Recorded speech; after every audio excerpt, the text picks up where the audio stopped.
Hello everyone, welcome back. In this session, we would know how to solve the practice problem C++ strings. So first we would understand the question and then we would solve it. So let's start.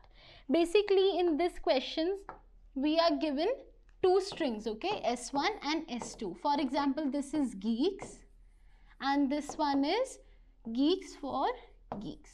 Okay, so what do I need to do is I need to print the result as Geeks for Geeks. So basically I need to concatenate both the strings. So this is what I have to do. So I can simply do it by S1 plus S2, right? I can just simply use the plus operator, that is the concatenation operator. So this is just a problem which can be solved in one line. So I would just directly write return S1 plus S2 and the problem would be solved. So I hope the concept is clear to you. So now let's solve it. What you need to do is you need to go to the practice portal.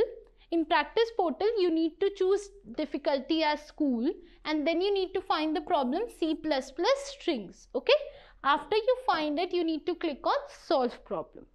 So let's solve it. Let's read the question. Given two strings S1 and S2, you have to concatenate both the strings and print the concatenated string. Okay. So this is the question and what I need to do is I need to code over here. Okay. So let's do it like we discussed. I just need to write return.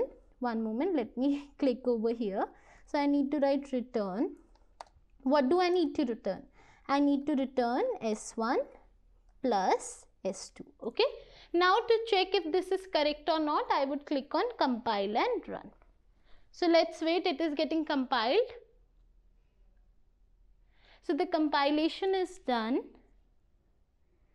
and my output is matching with the expected output. So now I would submit the problem. So let's submit it. Let's wait. The problem is solved successfully and this is how you solve the question C++ strings.